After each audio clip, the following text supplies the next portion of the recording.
धरून हवेत गोळीबार। बोईसरच्या तारापूर MIDCतल्या राहुल आर्ट या कंपनीला भीषण आग, सुदैवाने कुठलीही जीवितहानी नाही। छत्रपती संभाजीनगरामध्ये गुजरातहून अंमली पदार्थ आणून विक्री करणाऱ्या पती पत्नीला अटक। पती तुरुंगात असतानाही पत्नीकडनं ड्रग्जचा व्यापार। नंदुरबारच्या जोधपूर चेन्नई एक्सप्रेसमध्ये बसण्याच्या वादावरून झालेल्या चाकू हल्ल्याप्रकरणी मुख्य आरोपींना बेडी। चाकू हल्ल्यात झाला होता एकाचा मृत्यू।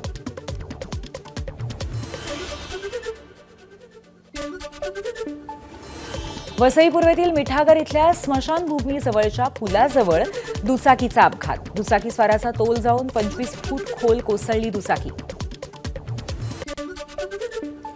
सोयाबीन उत्पादक शेतकऱ्यांची धाकधूक वाढली। सोयाबीन खरेदीसाठी 6 फेब्रुवारीपर्यंत अंतिम मुदत।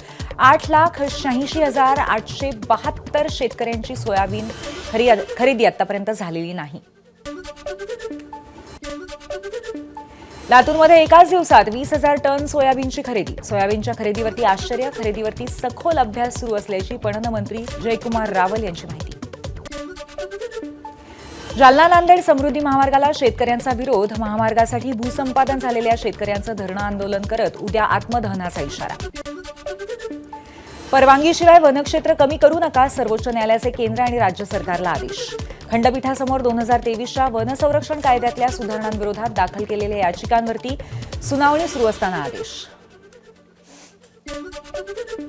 रेल्वे मंत्रालयाकडून राज्यातल्या रेल्वे प्रकल्पांसाठी 23,778 कोटींचा निधी। मुंबईतल्या प्रकल्पांसाठी अर्थसंकल्पामध्ये घसघशीत तरतूद।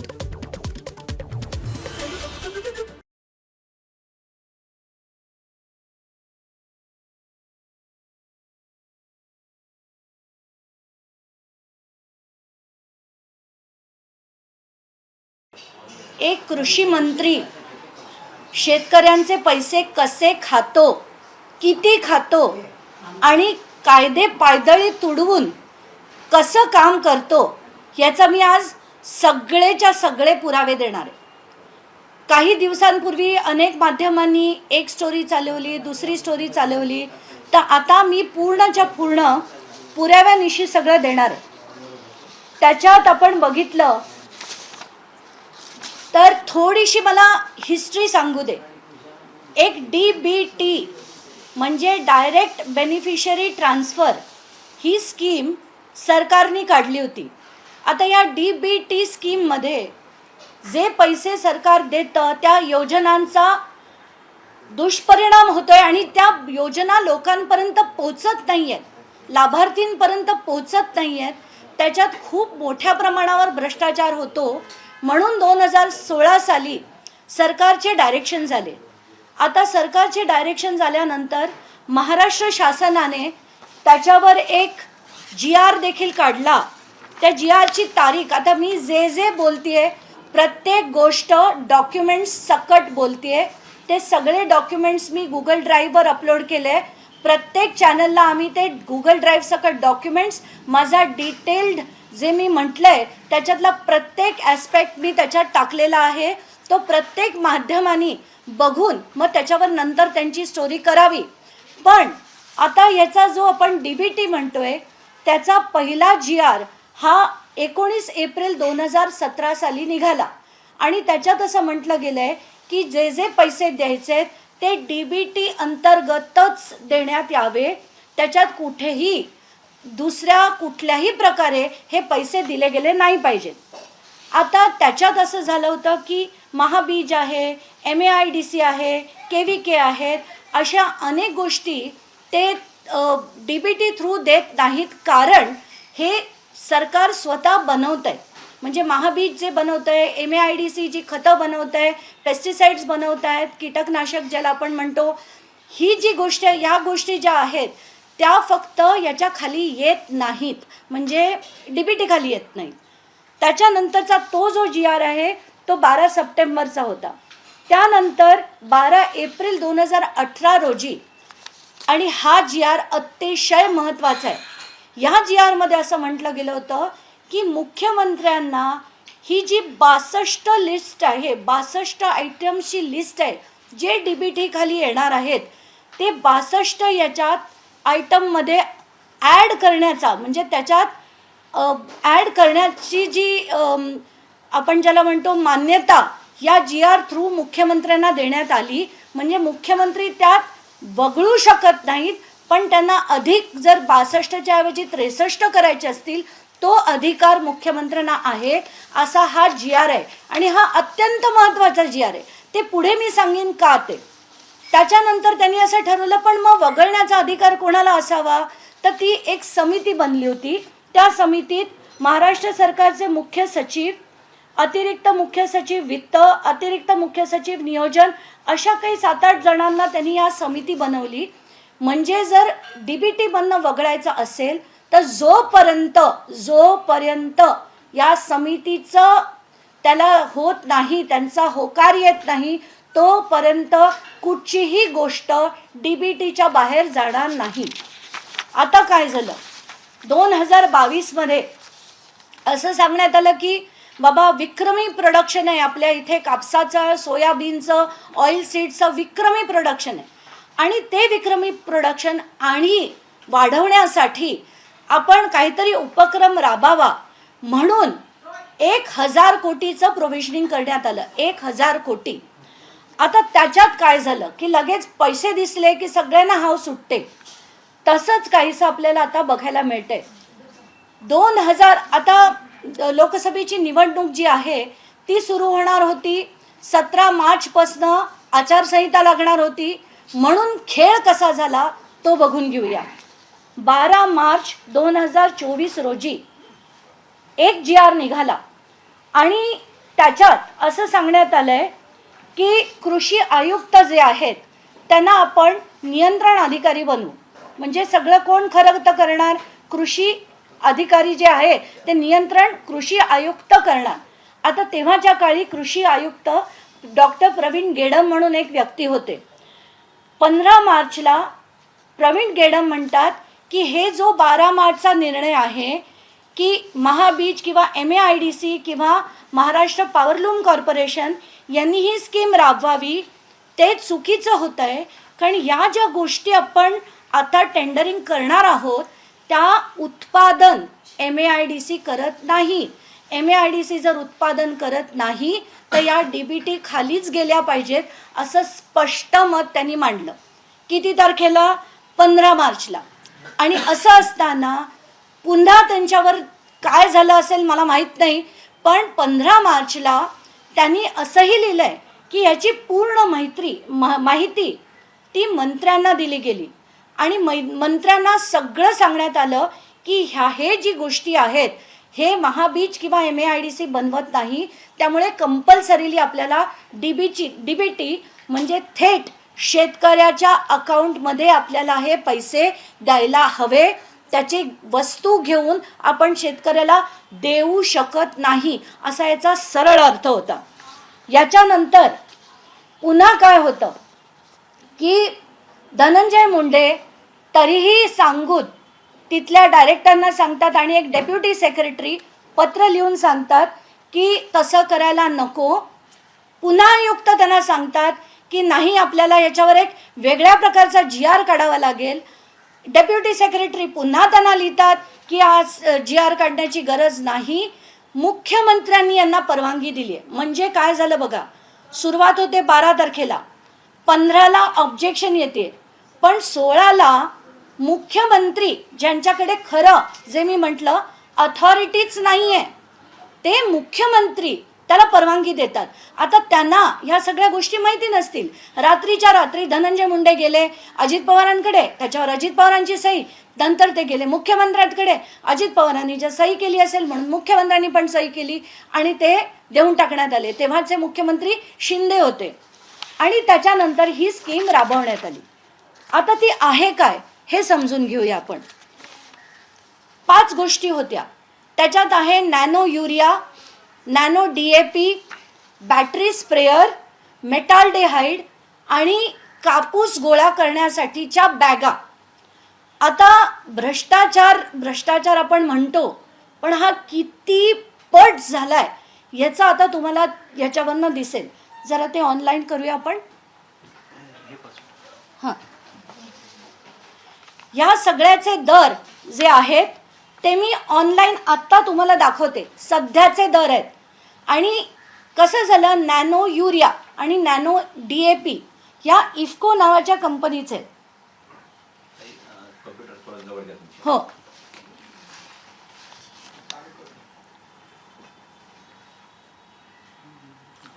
हा नॅनो युरियाचा आजचा भाव आहे.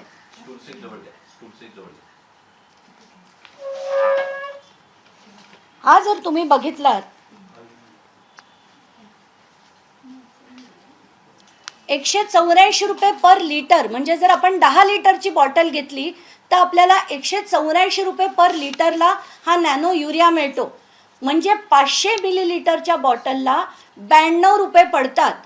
पण आपले माननीय कृषी मंत्री धनंजय मुंडे यांच्या अध्यक्षतेखाली जे टेंडर काढलं गेलं त्याच्यात तब्बल 220 रुपयाला ही बॉटल घेतली गेली. तब्बल 220. आणि इथे मी जे तुम्हाला दाखवते 92 रुपयाला ही बॉटल तुम्हाला एक सिंगल बॉटल घेतली तरी मिळते. पण आपले माननीय कृषी मंत्री यांनी 19,68,408 बॉटल्स ह्या 220 रुपयांनी घेतल्या. म्हणजे दुपटीपेक्षा जास्त किमतीने त्यांनी या बॉटल्स घेतल्या. नॅनो DAP दुसरं दाखवते. हे नॅनो DAPची बॉटल आहे. याची किंमत आहे 522 रुपये 1 लिटरची. म्हणजे एका लिटरला जर 522 असेल तर 500 मिलीलिटरला ही केवळ 269 रुपयाला पडते. म्हणजे ह्याच्यात आणि किती बॉटल घेतल्या आहेत आपल्या कृषी विभागाने? तब्बल 19,57,438 बॉटल घेतल्या. एवढ्या बॉटल जर घेतल्या त्याचा बाजारभाव आहे 269 रुपये. पण आमच्या माननीय कृषी मंत्र्यांनी 590 रुपयाला त्याची खरेदी केली आहे. आणि हा दोनच मिळून घोटाळा जो आहे तो 88 कोटीचा घोटाळा आहे. आता पुढच्या ह्याच्याकडे जाऊया. बॅटरी स्प्रेअर हा जो आहे, आता हा बॅटरी स्प्रेअर काय प्रकार आहे? तो 2 in 1 आहे. म्हणजे त्याला स्पेसिफिकेशन होते की 16 लिटर ते 20 लिटरचा मधला असला पाहिजे. नंतर त्याला दोन्ही प्रकार पाहिजे, बॅटरी ऑपरेटेड पण पाहिजे आणि हँड ऑपरेटेड पण पाहिजे. तसा हा स्प्रेअर ऑलरेडी MAIDCच्या वेबसाईटवर मिळतोय. आणि तो आत्ताच्या घटकेला 2450 रुपयाला घेतला जातोय. आणि MAIDCच्याच वेबसाईटवर तो आत्ता 2946 रुपयाला विकला जातोय. आता ही त्याचा विकण्याचा रेट असताना आपले माननीय कृषी मंत्री त्याचं जे टेंडर फ्लोट करतात ते 3,426 रुपयाला आत्ता विकत घेत आहेत. म्हणजे याला आपण भ्रष्टाचार म्हणायचा का काय म्हणायचं? 1,000च्या वर जर तुम्ही एक बॅटरी स्प्रेअरमध्ये तुम्ही कमवलेत, त्याचे किती घेतले? खरं तर हे 5 लाखापेक्षा जास्त त्याचे लाभार्थी होणार होते. पण बजेट फिक्स्ड होतं. बजेट फिक्स्ड आहे म्हणून त्याचे लाभार्थी कमी करून लाभार्थी एक वाढवला, बाकीचे सगळे कमी केले. तर असे करून जवळजवळ 2,36,427 बॅटरी स्प्रेअर हे घेतले गेले. आणि त्याची किंमत जी ठरवली होती ती 3,425 रुपये होती. मेटाल्डिहाइड नावाचा एक, म्हणजे गोगलगाई ज्या असतात त्यांचा प्रादुर्भाव झाल्याने कापूसमध्ये त्यांना खूप मोठ्या प्रमाणात, सोयाबीनला खूप मोठ्या प्रमाणात त्रास होत होता. म्हणून मेटाल्डिहाइड जी गोष्ट आहे ती PI इंडस्ट्रीज नावाची एक कंपनी आहे ज्यांचं पेटंटेड प्रॉडक्ट आहे. ते पेटंटेड प्रॉडक्ट खरं तर जेव्हा आपण बल्कमध्ये घेतो खूप स्वस्तात मिळतं. पण रिटेल, जसं मी परत म्हणते, रिटेल आत्ताच्या घटकेला आपण बघूया.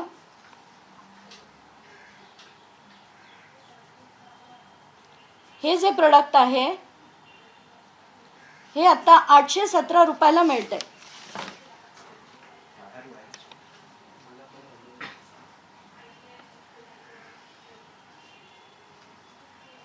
हे आपल्याला सगळ्यांना बघता येईल.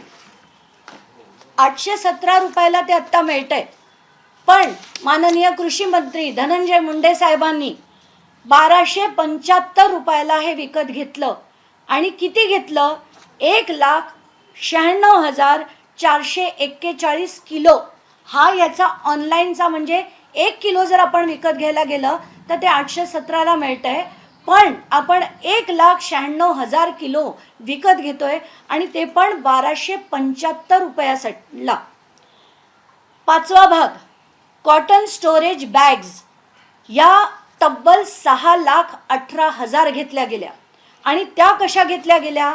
तर काहीच दिवसांपूर्वी ICAR नावाची जी संघटना आहे, जी सरकारी ऑर्गनायझेशन आहे नागपूरला, त्यांनी 20 अशा बॅग्स घेतल्यात आणि ते मी माझ्या डॉक्युमेंटमध्ये लावलेलं आहे. 20 बॅग घेतल्या 577 रुपयाला. पण माननीय कृषी मंत्री यांनी जे केलं टेंडर, त्याच्यात या बॅग तब्बल 1250 रुपयाला घेतल्या गेल्या. आणि असा सगळा हा घोटाळा जो आहे, 342 कोटीचं टोटल टेंडरमध्ये 160 कोटी रुपये सरळ सरळ गेले. आणि हे मी कुठल्या ह्याच्यात म्हणते, 160 कोटी ऑनलाईनच्या रेटप्रमाणे. हे जर आपण बल्क रेट पकडले तर कमीत कमी 20% अधिक होतं. म्हणजे 200 कोटी 342 कोटी बनले गेले. इतके महान कृषी मंत्री जे एकच वर्ष त्या पदावर होते, जुलै 23 ते नोव्हेंबर 24, एका वर्षात या व्यक्तीने जर इतका अफाट पैसा, तो पण शेतकऱ्याचा खाल्ला असेल, तर अशा लोकांना त्या पदावर राहण्याची, मंत्री बनण्याची आणि मंत्रीपद आज त्यांचं ठेवण्याची खरंच गरज आहे का? आणि आता तरी मला असं वाटतं की महाराष्ट्राच्या मुख्यमंत्र्यांनी याचा गंभीरतेने विचार करायला हवा. आता मी तुमच्या पुढे बाकीचे डिटेल्स काढते. प्रत्येक गोष्टीत कसा कसा त्यांनी घोटाळा केला, म्हणजे कसा केला आणि किती ब्लेटंटली केला. आता आपण पहिल्या टेंडरकडे येऊया. या पहिल्या टेंडरमध्ये निविदा प्रोसेस कसा असतो की आधी प्रशासकीय मान्यता मिळते.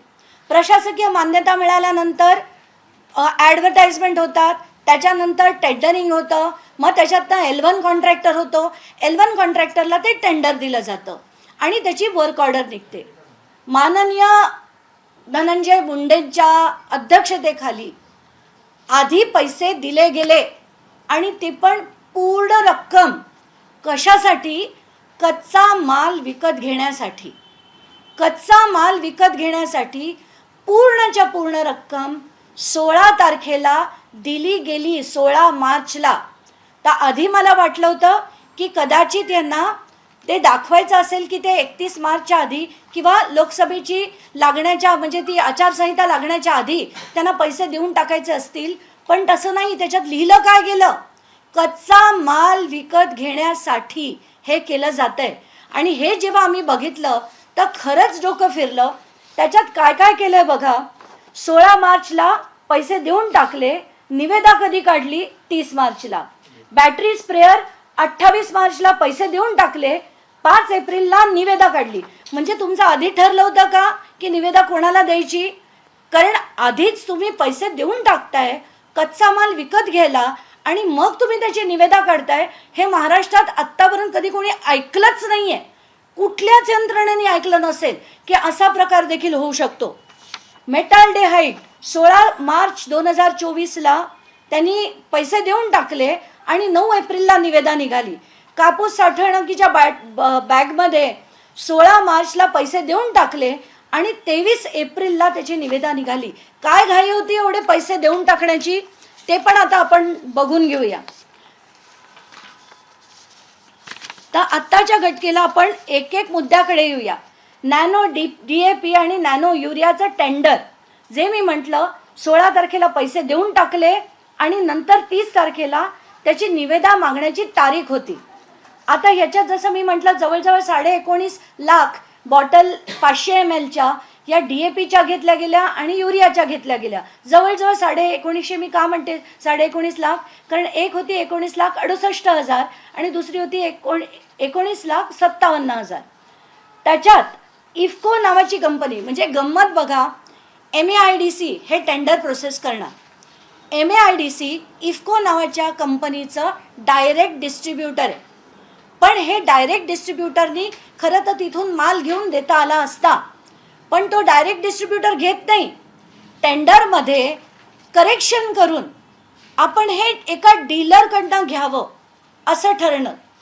असं ठरतं आणि त्या डीलरमार्फत या सगळ्या बॉटल्स घेतल्या जातात. पुढे त्याच्या निवेदनात काय होतं बघू आपण, की उलट म्हणजे प्रत्येक गोष्ट त्यांनी कशी बदलली. त्यांनी 50 कोटीची जी टेंडर कंडिशन होती की एखाद्या डीलरचा जर 50 कोटीचा टर्नओव्हर असेल तर तो 50 कोटीचा टर्नओव्हर बदलून त्यांनी 1 कोटी केला. म्हणजे किती सगळे कसे कायदे तोडवून टाकले त्यांनी, याचं याच्यावरनं उदाहरण मिळेल तुम्हाला.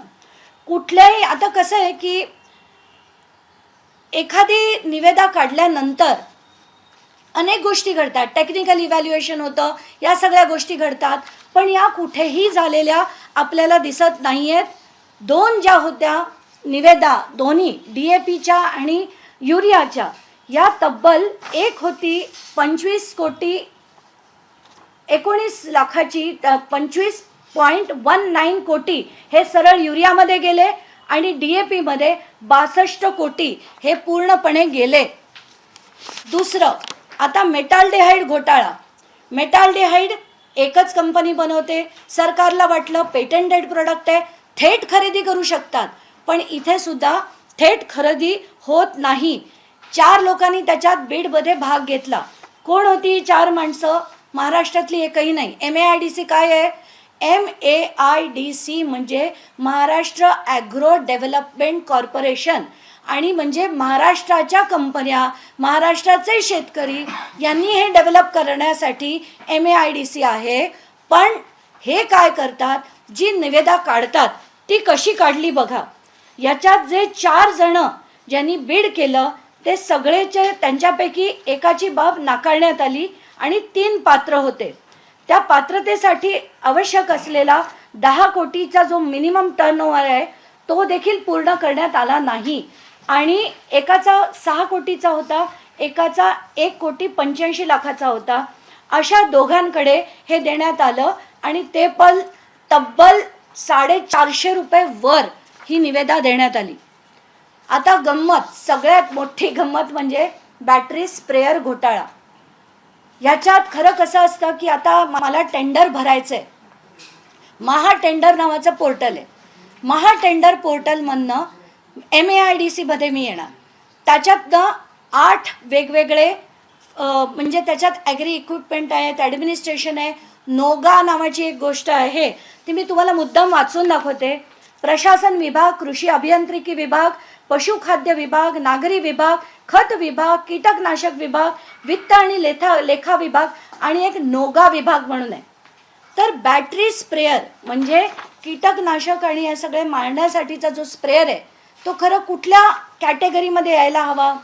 तो इक्विपमेंटमध्ये यायला हवा किंवा त्यांना ज्याच्यात घालायचं त्याच्यात घालावा. तो घातलाय कशात? नोगा. आता नोगा म्हणजे काय? Nagpur orange growers association. म्हणजे यांच्याकडनं काय खरेदी करतं सरकार? तर जॅम म्हणा, कॅचअप म्हणा, या गोष्टी खरेदी करतं. याच्यात एक अतिशय म्हणजे तुम्हाला धक्का बसेल हे ऐकून. त्याचं शीर्षक काय होतं या टेंडरचं? तर त्यांनी शीर्षक केलं की एकच मिनिट द्या, हा कारखाना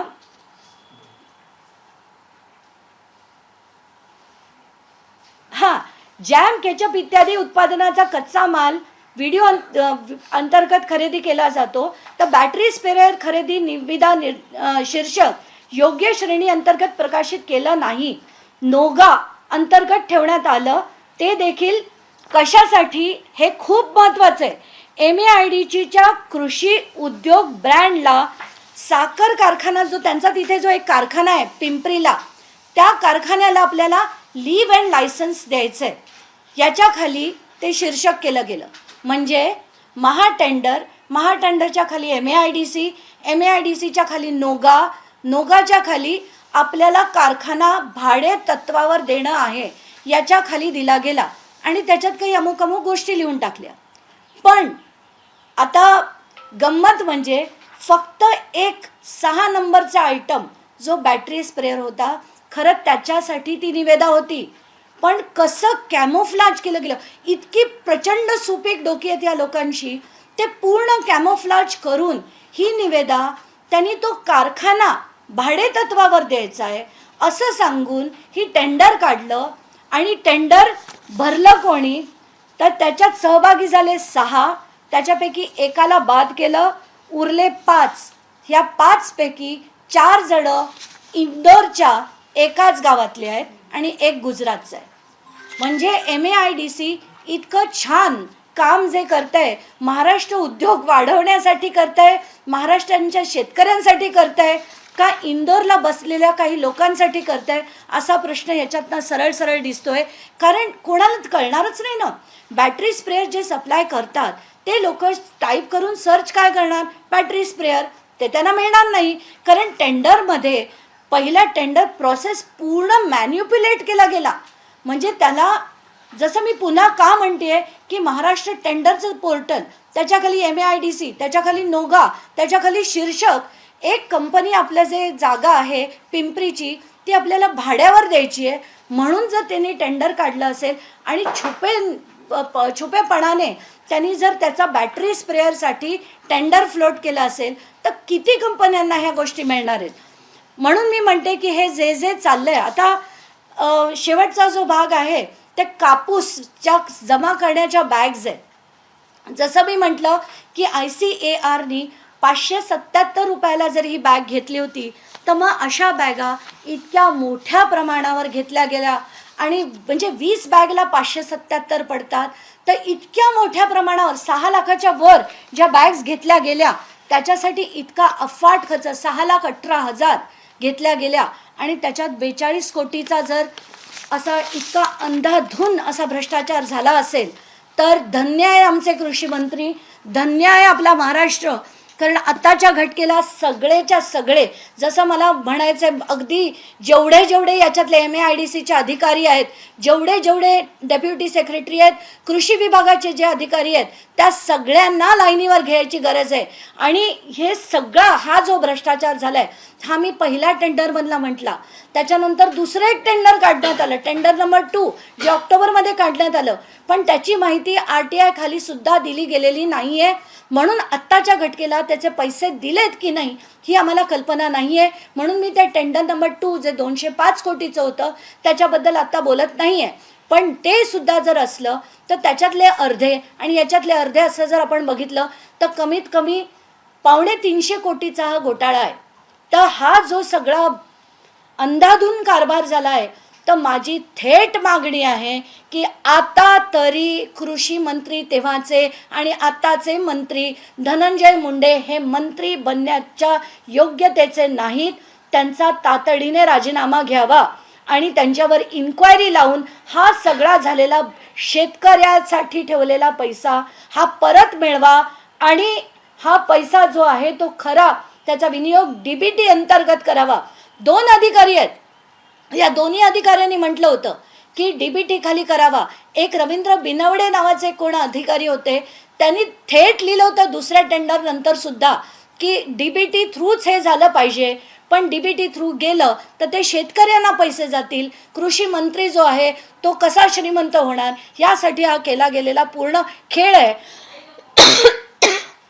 याचे सगळेच्या सगळे पेपर्स मी अपलोड केलेले आहेत आणि आपल्या सगळ्यांना विनंती आहे पूर्णपणे ते बघून आपण त्याचे योग्य ते लावून धरावे. आणि कुठल्याही पद्धतीने मला असं माझी थेट आता मागणी आहे, काहीही झालं तरी धनंजय मुंडे यांचा राजीनामा झालाच पाहिजे. धन्यवाद. ताई, यात तुम्ही कालावधी एक्सप्लेन कराल का की हा कालावधी कधीपासूनचा आहे आणि काही खास कंपन्यांना फायदा मिळावा यासाठी हे केलं गेलं आहे का? आणि तिसरा एक महत्वाचा, ज्यांना ऍडव्हान्स दिले गेले त्यांनाच टेंडर दिले आहे का की त्यातही काही घोळ आहे? हा कालावधी जसं मी म्हटलं हे 12 मार्च 2024 ते 16 मार्च 2024 हा कार्यक्रम आटपण्यात आला. अरे हो, आणि एक महत्त्वाचा मुद्दा माझा मांडायचा राहिला की हे आधी पैसे देऊन टाकले, अग्रिम रक्कम कच्चा माल घेण्यासाठीची रक्कम 16 मार्चला देऊन टाकली आणि त्याच्यानंतरचा सगळा प्रोसेस मी तुम्हाला सांगितला. म्हणजे हे गेडमनी लिहिणं, मग सगळ्यांनी त्यांना पत्रव्यवहार करणं, मग तो GR काढायचा नाही की नाही ठरणं, आणि त्याच्यात एक महत्त्वाचं पत्र असं आहे आणि या 2 पत्रांवर धनंजय मुंडे यांची सही देखील आहे. आणि त्याच्यात ते म्हणतात, अधिकारी म्हणतात की आत्ताच्या घटकेला मुख्यमंत्र्यांनी परवानगी दिली आहे, त्यामुळे हे टेंडर एक विशेष बाब, ही विशेष बाब जर आपल्याला आठवत असेल, सिंचन घोटाळ्यात सुद्धा प्रत्येक टेंडर विशेष बाब म्हणून दिलं जायचं, तसंच विशेष बाब म्हणून मुख्यमंत्र्यांनी परवानगी दिली आहे म्हणून हे राबवण्यात यावं.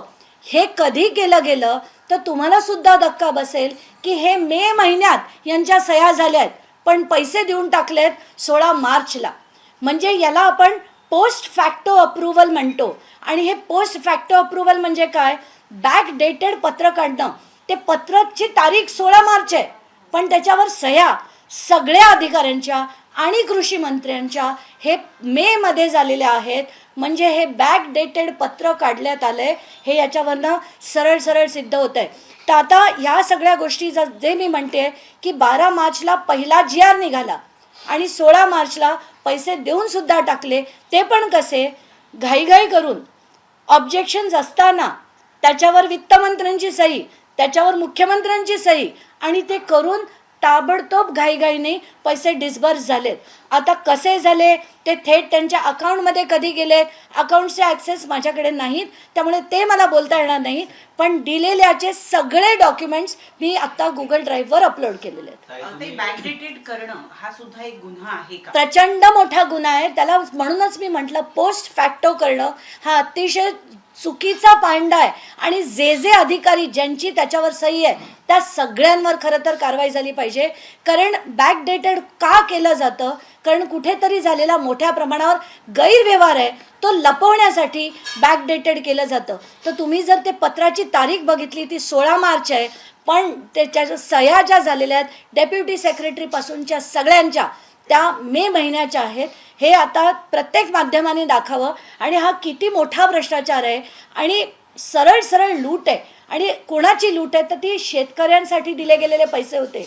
1000 कोटीचं जे सँक्शन होतं ते शेतकऱ्यांसाठी होतं, धनंजय मुंडेंसाठी नक्कीच नव्हतं. विशेष बाब म्हणून हे टेंडर काढण्यात आलं असं म्हटलंय. मुख्यमंत्र्यांनी पण सही केली. मुख्यमंत्र्यांनी याची कल्पना असू शकते असं वाटतं? मला असं वाटतं की त्यांना कदाचित त्यांची कल्पना नसेल, कारण त्यांना हे जे GR काढला गेला होता तो खूप आधीचा GR होता 2017 मध्ये, की DBTच्या बाहेर काढणं ते GR काही एवढं रेग्युलरली कोणी बघत नाही आणि जवळजवळ 8 वर्षांनी तर नक्कीच नाही.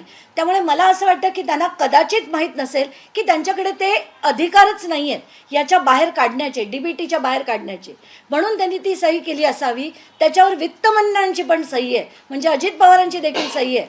एका रात्रीत अशी काय घाई होती की ते एका रात्रीत करण्यात यावं? कारण त्यांना निवडणुकीसाठी पैसा हवा होता, कशासाठी पैसा हवा होता, या सगळ्या गोष्टींचा उलगडा आता धनंजय मुंडेंनी करा. ताई, ह्यात सगळ्यात महत्त्वाचं म्हणजे की ज्या वेळेस पैशाची देवाणघेवाण होते त्यावेळेस वित्त विभाग आणि अर्थमंत्री त्यावर लक्ष ठेवून असतात. उपमुख्यमंत्री आणि अर्थमंत्री हे त्यांच्याच पक्षाचे होते. तुम्हाला असं वाटतं का त्यांची सुद्धा ह्यात काही मिलीभगत असू शकते म्हणून? नाही, कदाचित मुख्यमंत्री हे वेगळ्या पक्षाचे होते, त्यांची उपमुख्यमंत्री जे वित्तमंत्री पण आहेत ते त्यांच्याच पक्षातले होते. तर आता ह्याच्यात त्यांचा सहभाग आहे की नाही हे ते सांगू शकतात आणि धनंजय मुंडे सांगू शकतात. पण ह्या सगळ्या गोष्टी झाल्या आहेत, तातडीने केल्या गेल्या आहेत, ह्या सगळ्या गोष्टी समोर आलेल्या आहेत. आणि एक महत्त्वाचा मुद्दा राहिला की 14 फेब्रुवारी 2024ला त्याच वित्त विभागाने अजून एक GR काढलं होतं आणि वित्त विभागाने असं म्हटलं होतं की 15 तारखेनंतर म्हणजे 15 फेब्रुवारी नंतर कोणीही कुठलाही आर्थिक व्यवहार करू नये, कुठलीही खरेदी करू नये. 15 तारखेनंतर सगळं फ्रीज करण्यात आलं होतं. तरी 12 मार्चला GR निघतो, त्याच्यावर 16 मार्चला पत्रक निघतं, त्याच्यावर वित्तमंत्रीच साईन करतात आणि मुख्यमंत्री साईन करतात. इतका सगळा जोर गोंधळ चालू असेल त्याला आपण काय म्हणायचं? आता तुम्ही हे घेऊन तुम्ही मुख्यमंत्र्यांना भेटणार आहात का? तसंच आता मला असं वाटतं मी भेट का घ्यावी?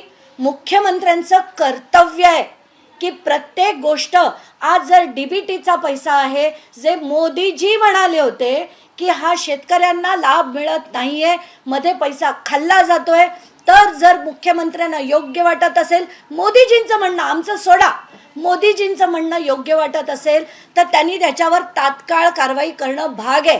कारण DBTमध्ये हे करूच शकत नाही. हे एक नाही, अनेक GR म्हणतात, अनेक वेळा अनेक अधिकाऱ्यांनी स्पष्ट मत आहे, या कार्यालयाचं स्पष्ट मत आहे असं देखील लिहिलेलं असताना जर धनंजय मुंडे हे देत असतील, वित्तमंत्री सही करत असतील, तर निर्णय काय घ्यायचा हा मुख्यमंत्र्यांनी आता घ्यायला हवा. अंजलीताई, मागच्या महिन्यात तुम्ही पुरावे घेऊन उपमुख्यमंत्री अजित पवारांची भेट घेतली होती. तुम्ही राजीनाम्याची मागणी केली होती, आश्वासित करण्यात आलं होतं. दुसरा मोठा घोटाळा तुम्ही समोर आणताय. या प्रकरणात तुम्हाला वाटतंय का की उपमुख्यमंत्री अजित पवार राजीनामा घेतील धनंजय मुंडेचा? काल रात्री उपमुख्यमंत्री अजित पवार यांनी बीडमध्ये एक 3 जणांची समिती स्थापन केली आहे की जे तिथली अनियमितता बघेल. पण अजित पवारांना मी दिलेले जे कागदपत्र होते आणि आत्ताचे जे कागदपत्र आहेत याची चौकशी कोण करणार हे त्यांनी ठरवावं. कारण आता मी कोणालाही सांगणार नाही, हे सगळे सांगण्याच्या पलीकडे गेले आहेत. खरंच तुम्हाला राज्याबद्दल काही असेल, खरंच तुम्हाला शेतकऱ्याबद्दल कळकळ असेल, त्यांना ते पैसे पोहोचले पाहिजे अशी कळकळ असेल, तर कारवाई आता तुम्ही करायलाच हवी. अंजलीताई, सरकारी कामांबद्दल असं म्हटलं जातं की सरकारी काम सामान्य काम, यामध्ये एवढी एकंदरीतच यामध्ये ती जी चतुराई बघायला मिळते किंवा एकंदरीतच फासमेल बघायला मिळतो, तुम्हाला वाटतं यामध्ये फार मोठा चयनचा घोटाळा आहे, एकंदरीत चयन दिसतंय? प्रश्नच नाही. जसं मी म्हटलं आता की नॅनो युरियाची बॉटल जर ऑनलाईनमध्ये आज तुम्ही बघताय, इफकोच कंपनीची बॉटल 500 ml चीच बॉटल आहे, त्याच कंपनीची बॉटल जर आपल्याला 92 रुपयाला मिळते आणि ही जर सरकारने एवढ्या 19.5 लाख बॉटल्स घेतल्या आणि त्यांना समजा तो 92 रुपयाचा जरी दर पकडला तरी मी आज म्हणते की 50% पैसे गेलेत. पण जर त्यांनी बल्क रेट पकडला तर हा म्हणजे 70% जवळजवळ पैसे शेतकऱ्यांचे यांनी खाल्लेत, हे स्पष्टपणे दिसतंय, स्पष्टपणे. आणि आता तरी भगवानगडांनी पाठिंबा काढून घ्यावा अशी नम्र विनंती, आता तरी याच्यावर त्यांचा राजीनाम्याची मागणी करावी अशी भगवानगडाला सुद्धा या निमित्ताने नम्र विनंती आहे माझी. धन्यवाद. एक मिनिट. काय हिंदी नाही, 2 मिनिटं द्या, मला पाणी पिऊ दे. येस. पाणी द्या. पाणी दे. नाही नाही. तर अंजली दमानिया यांनी पत्रकार परिषद घेऊन तत्कालीन कृषी मंत्री धनंजय मुंडे यांच्यावरती अत्यंत गंभीर आरोप केलेले आहेत. 12 मार्च ते 16 मार्च या कालावधीमध्ये नॅनो युरिया, नॅनो DAP यासह अनेक कृषी संबंधित उपकरणं खरेदी करण्यामध्ये मोठ्या प्रमाणात भ्रष्टाचार झाल्याचा आरोप अंजली दमानिया यांनी केलेला आहे. 350 कोटींचा हा घोटाळा असल्याचा अंजली दमानियांचा आरोप आहे. त्या आरोपांची पुष्टी करणारी कागदपत्र देखील त्यांनी समोर आणलेली आहेत. आणि ह्या सगळ्या आरोप केल्यानंतर आता तरी भगवानगडानं धनंजय मुंडे यांना दिलेला पाठिंबा काढून घ्यावा. आता तरी मुख्यमंत्र्यांनी धनंजय मुंडे यांच्यावरती कारवाई करावी अशी मागणी अंजली दमानिया यांनी केलेली आहे. यादी नाहीये, पण MAIDCचे सगळे अधिकारी बऱ्यापैकी काम करतात. त्याच्यात एक गंमत म्हणजे एक डेप्युटी सेक्रेटरी आहेत, त्यांचं पण आडनाव कराडच आहे. तुम्ही भगवानगडावरती हे सगळे पुरावे घेऊन जाणार आहात का? आधीचे ऑफिस ऑफ प्रॉफिटचे आणि आता तुम्ही जो घोटाळा काढलेला आहे भगवानगडावर नामदेव शास्त्री यांची तुम्ही भेट घेणार आहात? मी कालपासून तेच म्हणते की आज त्यांच्या भगवानगडावर फोन देखील करणार आहे की मला हे सगळे पुरावे दाखवायचेत आणि अतिशय आदरपूर्वक दाखवायचेत. आणि माझ्या 2 मागण्या आहेत. पहिलं म्हणजे भगवानगडांनी त्यांना दिलेला पाठिंबा परत घ्यावा अशी नम्र विनंती, आणि दुसरं म्हणजे हे जे कागदपत्र आहेत ज्याच्यात अगदी अगदी अगदी स्पष्ट दिसतंय, याच्यात कोणी म्हणूच शकत नाही की कायद्याची जी चौकट आहे त्याच्यात भर ठेवून हे कारवाई सगळं झालेलं आहे, टेंडरिंग झालेलं आहे असं कोणी म्हणूच शकत नाही. हे ओपन अँड शट भ्रष्टाचार आहे. आणि हा जर झाला असेल, हे पुरावे मी भगवानगडावर घेऊन जाईन आणि राजीनाम्याची मागणी त्यांनी करावी अशी विनंती त्यांना करेन. याच्यामध्ये आकड्यामध्ये हा एकूण पूर्ण घोटाळा कितीचा? आत्ताच्या घटकेला ऑनलाईन रेट प्रमाणे आपण घेतलेत, म्हणजे रिटेलच्या रेट प्रमाणे घेतलेत तर 342 कोटीचा टोटल टेंडर आहे, त्यात 161.68 इतका घोटाळा सरळ झालेला आहे. पण जर आपण बल्क रेट पकडले तर माझा असा अंदाज आहे की कमीत कमी 70% भ्रष्टाचार झाला आहे आणि 70% जे आहेत शेतकऱ्यांचे त्यांचे पैसे गेलेले आहेत या एकाच टेंडरमध्ये. फडणवीस साहेब नेहमी म्हणतात की करप्शन फ्री गव्हर्नन्स. तुम्ही म्हणणं खूप सोपं असतं, ते करणं खूप कठीण असतं. त्यांच्या नाकात खाली हे सगळं होत आहे, त्यांना त्याची कल्पना नाही आहे याला मी मानत नहीं. आपने एग्रीकल्चर मिनिस्टर धनंजय मुंडे को लेकर खुलासा किया एक बड़ा स्कैम क्या है, थोड़ा शॉर्ट में आप बता सकते? ये किसका रिंगर किसका बज रहा है, प्लीज ऑफ करे, इट्स सो डिस्ट्रैक्टिंग.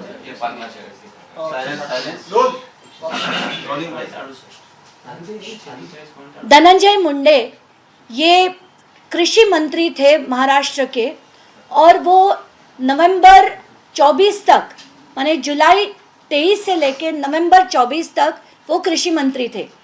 इस दौरान उन्होंने सारे के सारे जो हम कहते हैं रूल्स रेगुलेशंस सबको ठुकराकर उन्हीं के लोगों के थ्रू एक बहुत बड़ा भ्रष्टाचार किया है. और ये कैसे किया है इसके सारे डिटेल्स हमने दिए थे कि कृषि विभाग को सारे पैसे जो है एक डीबीटी स्कीम के तहत देने ज़रूरी है, ऐसा शासन निर्णय हुआ था.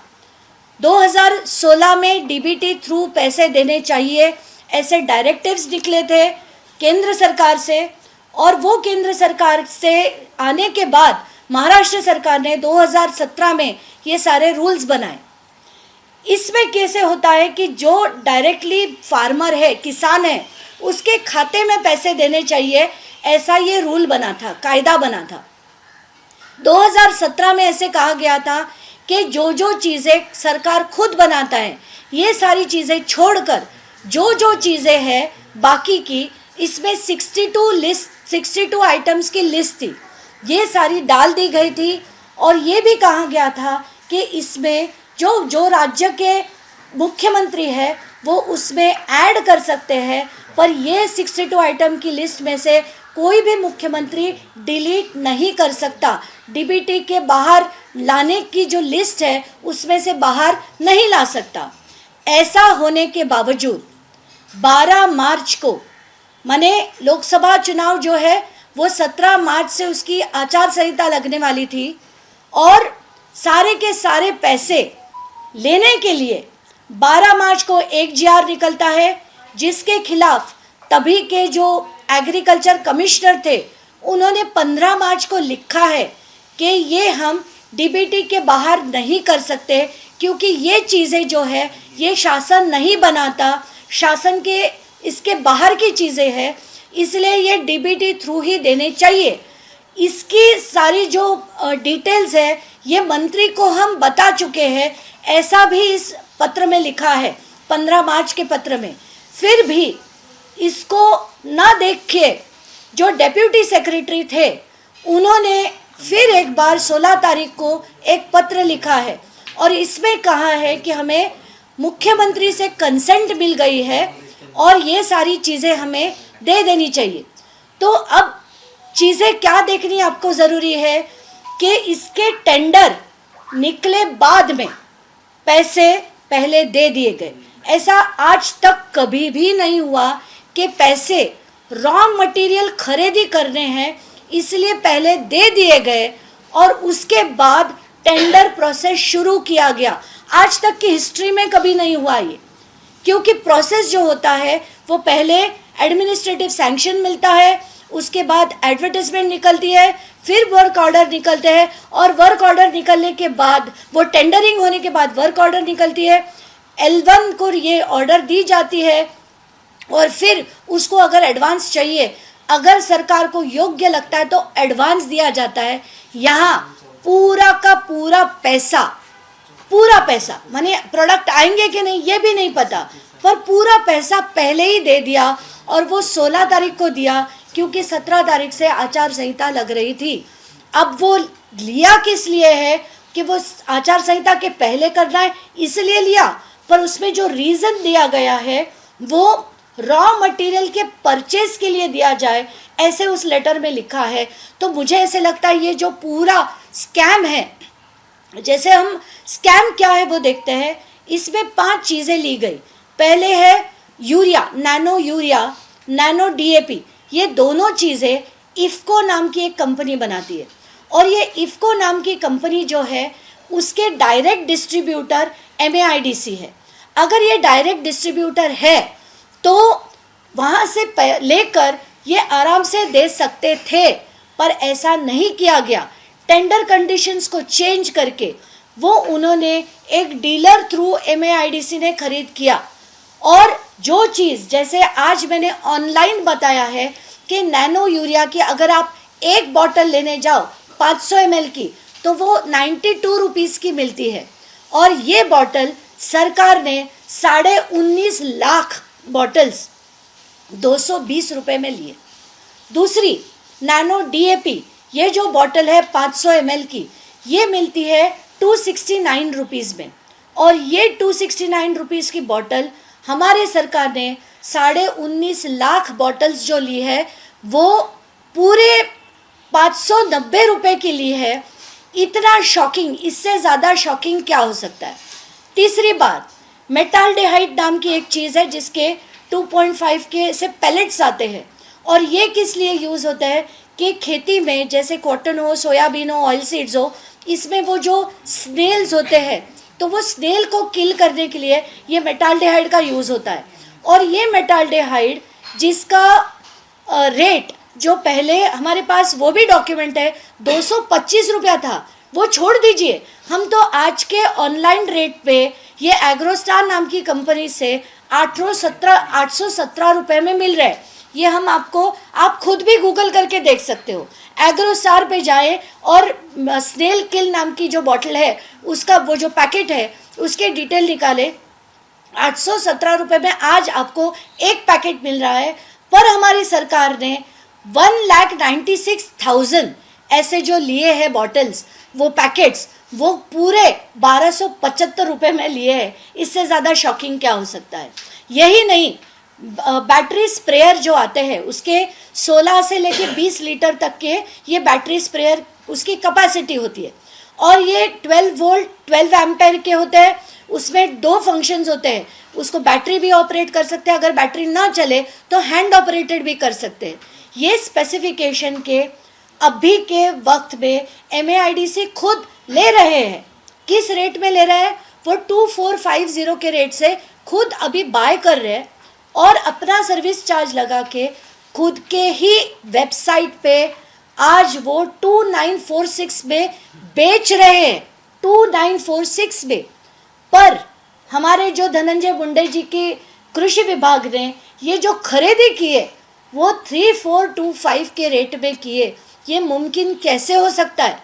जो MAIDC खुद सेम प्रोडक्ट को अपने वेबसाइट पे 2,900 रुपये में बेच रहा है, वो खरीदी जो है वो 3,400 में कैसे कर सकता है?